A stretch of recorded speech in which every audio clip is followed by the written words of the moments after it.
Doctor ইউনূসের সাথে ব্লিংকেনের বৈঠক, সম্পর্ক আরও গভীর করতে আগ্রহী যুক্তরাষ্ট্র।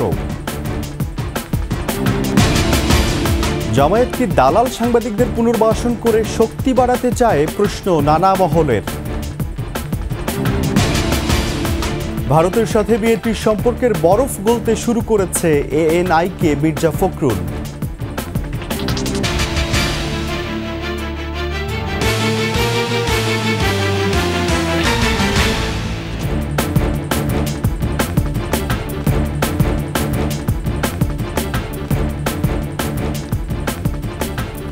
শুনছিলেন ফার্স্ট সিকিউরিটি ইসলামী ব্যাংক পিএলসি সংবাদ শিরোনাম। আমন্ত্রণ সকালের 21 সংবাদে, সাথে আছি রাজিউর রহমান। দর্শক, 21 টেলিভিশনের সংবাদ একই সাথে সরাসরি দেখতে পাবেন আমাদের ফেসবুক পেজ www.facebook.com/2124 অনলাইনে। এছাড়া সাবস্ক্রাইব করতে পারেন www.youtube.com/21TV চ্যানেলে। অন্তর্বর্তী সরকারের প্রধান উপদেষ্টা ডক্টর মোহাম্মদ ইউনূসের নেতৃত্বে সাধুবাদ জানিয়েছেন মার্কিন পররাষ্ট্রমন্ত্রী অ্যান্টনি ব্লিংকেন। বৃহস্পতিবার জাতিসংঘের সাইডলাইনে বৈঠক করেন তারা। এ সময় অভিন্ন স্বার্থে অর্থনৈতিক ও রাজনৈতিক সম্পর্ক আরও গভীর করতে আগ্রহের কথা জানান মার্কিন পররাষ্ট্রমন্ত্রী। আরও জানাচ্ছেন প্রণব চক্রবর্তী। নিউ ইয়র্কে অন্তর্বর্তী সরকারের প্রধান উপদেষ্টা ডক্টর মোহাম্মদ ইউনূসের সঙ্গে দেখা করেন মার্কিন পররাষ্ট্রমন্ত্রী অ্যান্টনি ব্লিংকেন। এ সময় অন্তর্বর্তী সরকারের দায়িত্ব নেয়ায় ডক্টর ইউনূসের প্রশংসা করেন তিনি। প্রায় আধ ঘণ্টার বৈঠকে বাংলাদেশে কোন প্রেক্ষাপটে অন্তর্বর্তী সরকার দায়িত্ব নিয়েছে সেই পরিস্থিতির পাশাপাশি বাংলাদেশ সংস্কারের প্রক্রিয়ায় যুক্তরাষ্ট্রের সহযোগিতা চান ডক্টর ইউনূস। মার্কিন পররাষ্ট্রমন্ত্রী অ্যান্টনি ব্লিংকেন বাংলাদেশ যুক্তরাষ্ট্র সম্পর্ককে এগিয়ে নিয়ে যাওয়া এবং অভিন্ন স্বার্থে দীর্ঘমেয়াদী অর্থনৈতিক রাজনৈতিক সম্পৃক্ততাকে আরও গভীর করার আগ্রহ প্রকাশ করেন। এছাড়া বাংলাদেশকে সর্বাত্মক সহযোগিতারও আশ্বাস দেন মার্কিন পররাষ্ট্রমন্ত্রী। বৈঠকে অর্থনৈতিক সহযোগিতা, রোহিঙ্গা সংকট, সন্ত্রাস দমন, শ্রম বিষয়ক সংকট ও পাচার হওয়া অর্থ পুনরুদ্ধার সহ বিভিন্ন বিষয়ে আলোচনা করেন ব্লিংকেন ও ডক্টর ইউনূস। এদিকে প্রধান উপদেষ্টার সাথে দেখা করেছেন HSBC global CEO Noel Quinn. এ সময় বাংলাদেশে জ্বালানি, বাণিজ্য, অর্থায়ন এবং স্টার্টআপে ব্যাংকের আর্থিক সম্পৃক্ততা নিয়ে আলোচনা হয়। প্রণব চক্রবর্তী, 21 টেলিভিশন, ঢাকা।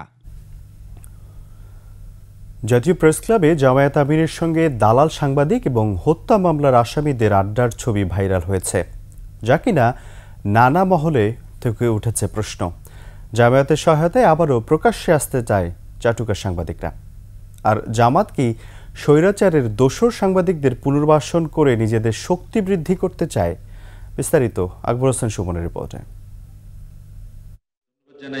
এই কথিত দালাল সাংবাদিকরাই স্বৈরশাসক শেখ হাসিনাকে রক্ষায় চেষ্টা করে গেছেন শেষ দিন পর্যন্ত।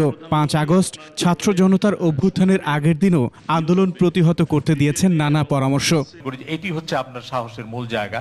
আপনি যেমন মানুষের শক্তিতে বিশ্বাস করেন, মানুষও কিন্তু যোগ্য নেতৃত্বে বিশ্বাস করে।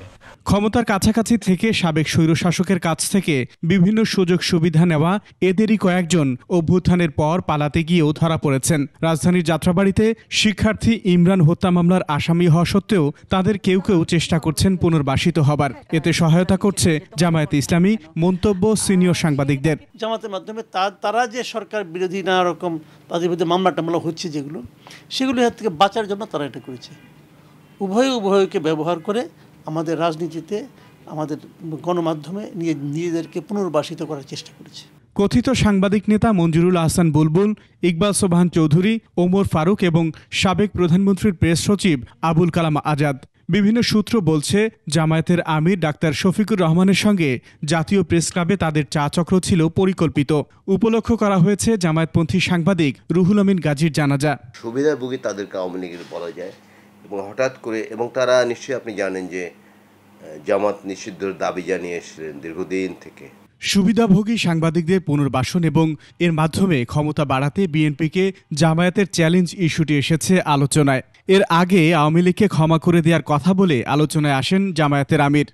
যা করা হয়েছে আমরা আল্লাহর রাস্তায় তা ক্ষমা করে দিলাম। হাসিনার চাটুকার দালাল সাংবাদিকরা পার পেয়ে গেলে পতিত স্বৈরাচারকেও কি জামায়াত সমর্থন দিবে, এমন প্রশ্ন এখন সামনে। আমার ধারণা তারা পাপ মোচনের একটা চেষ্টা করছেন, করে নবশক্তি, সেটি জামাত হোক বা বিএনপি হোক বা অস্থায়ী সরকার হোক, তার অংশ হতে চাচ্ছেন, কাছাকাছি আসতে চাচ্ছেন। আর এই চারজন লোক সুবিধাবাদী মানুষ এবং এদেরকে আমাদের বর্জন করতে হবে, অবাঞ্ছিত ঘোষণা করতে হবে এবং অতি দ্রুত আইনের আওতায় এনে শাস্তির ব্যবস্থা করতে হবে। এই দালাল সাংবাদিকরা আসলে সাংবাদিকতার নামে অতীত স্বৈরাচারের রাজনীতি করেছেন। স্বৈরাচারের দোসরদের ফিরে আসার কৌশল প্রতিহত করার তাগিদ সংশ্লিষ্টদের, নইলে ছাত্র জনতার রক্তে অর্জিত অভ্যুত্থান ব্যর্থ হওয়ার আশঙ্কা রয়েছে। আকবর হোসেন সুমন, একুশে টেলিভিশন, ঢাকা। ভারতের সাথে সম্পর্কের বরফ গলতে শুরু করেছে বলে মন্তব্য করেছেন বিএনপির মহাসচিব মির্জা ফখরুল ইসলাম আলমগীর। ঢাকায় নিযুক্ত দেশটির হাইকমিশনারের সাথে বৈঠকের পর ভারতীয় বার্তা সংস্থা এএনআইকে সাক্ষাৎকারে মির্জা ফখরুল বলেন, জবাবদিহিতার জন্য শেখ হাসিনার উচিত জনগণের মুখোমুখি হওয়া। আফসানা নীলার ডেস্ক রিপোর্ট। শেখ হাসিনা সরকারের প্রতি ভারতের বিশেষ প্রীতির কারণে বাংলাদেশের রাজনীতিতে বিএনপি ভারত সম্পর্কের টানাপোড়েন বেশ চর্চিত। বিষয়টি সামনে রেখে বিএনপির সাথে সম্পর্ক উন্নয়নে দলের মহাসচিব সহ শীর্ষ নেতাদের সঙ্গে বৈঠক করেন ঢাকায় নিযুক্ত ভারতের হাইকমিশনার প্রণয় ভার্মা। পরে ভারতীয় সংবাদ মাধ্যম এএনআইকে দেয়া সাক্ষাৎকারে মির্জা ফখরুল বলেন, ভারতের সঙ্গে সম্পর্কের বরফ গলতে শুরু করেছে বলে বিশ্বাস করে বিএনপি। সবশেষ সংসদ নির্বাচনের পর থেকে ভারতের সঙ্গে বিএনপির সম্পর্ক নিয়ে প্রশ্ন ছিল, তবে হাই কমিশনারের সাথে আলোচনা হওয়ায় অবশ্যই পরিস্থিতির উন্নতি হয়েছে। এই বৈঠক উভয় দেশের জন্য ইতিবাচক ফল বয়ে আনবে। তিনি আরও জানান, 2024 সালের জানুয়ারিতে অনুষ্ঠিত বাংলাদেশ সংসদ নির্বাচন বয়কট করেছিল বিএনপি। এছাড়া গত 15 বছরে ভারতের সাথে অনুষ্ঠিত বেশ কয়েকটি চুক্তির সমালোচনাও করেন মির্জা ফখরুল। দুই দেশের মধ্যে স্বাভাবিক সম্পর্ক নিয়ে আলোচনা করেছি। পানি ভাগাভাগি সমস্যা, সীমান্ত হত্যা, বিদ্যমান বাণিজ্য ভারসাম্যহীনতার কথা উল্লেখ করেছি। একই সময়ে ভারতের প্রধান ইস্যু ছিল নিরাপত্তার সমস্যা। আমরা আশ্বস্ত করেছি, ক্ষমতায় থাকলে এই ভূখণ্ড বিচ্ছিন্নতাবাদীরা ব্যবহার করবে না। একই সাথে ভারতের গণমাধ্যমে বাংলাদেশে হিন্দু সম্প্রদায়ের ওপর নির্যাতনের ভুল ব্যাখ্যা নিয়ে কথা বলেন তিনি। পাশাপাশি জবাবদিহিতার জন্য হলেও শেখ হাসিনার জনগণের মুখোমুখি হওয়া উচিত বলে মন্তব্য করেন তিনি। আফসানা নীলা, ডেস্ক রিপোর্ট, একুশে টেলিভিশন।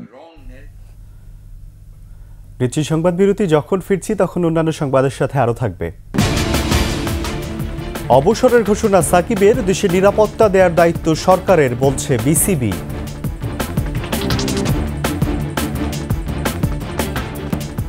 আবার আমন্ত্রণ সকালের 21 সংবাদে। বাংলাদেশের নতুন যাত্রায় যুক্তরাষ্ট্রের ব্যবসায়ীদের পাশে চান প্রধান উপদেষ্টা ডক্টর মোহাম্মদ ইউনূস। নিউ ইয়র্কে ব্যবসায়ীদের সঙ্গে বৈঠকে ডক্টর ইউনূস বলেন, হাজার হাজার কোটি টাকা লুটপাট আর দুর্নীতি করে দেশের অর্থনীতিকে ধ্বংস করেছে গত ফ্যাসিস্ট সরকার। সেখান থেকে ঘুরে দাঁড়িয়েছে আজকের বাংলাদেশ। আরও জানাচ্ছেন প্রণব চক্রবর্তী। সংঘ সাধারণ পরিষদের অধিবেশনের সাইড লাইনে নিউ ইয়র্কের একটি হোটেলে ব্যবসায়ীদের সঙ্গে বৈঠক করেন প্রধান উপদেষ্টা ডক্টর মোহাম্মদ ইউনূস। এ সময় ব্যবসায়ীদের উদ্দেশ্যে বলেন, দেশের বিনিয়োগ পরিবেশ কিভাবে আরও উন্নত করা যায় সে বিষয়ে সকলে মিলে ঠিক করতে হবে।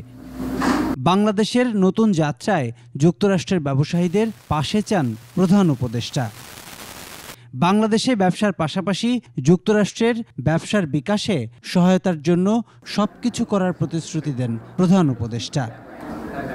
প্রণব চক্রবর্তী, একুশে টেলিভিশন, ঢাকা। শেষ করছি সকালের 21 সংবাদ। যাওয়ার আগে ফার্স্ট সিকিউরিটি ইসলামী ব্যাংক পিএলসি সংবাদ শিরোনামগুলো আরও একবার।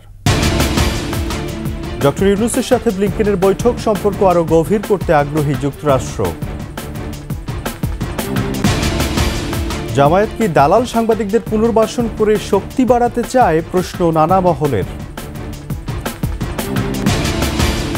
এবং ভারতের সাথে বিএনপির সম্পর্কের বরফ গলতে শুরু করেছে এএনআইকে মির্জা ফখরুল।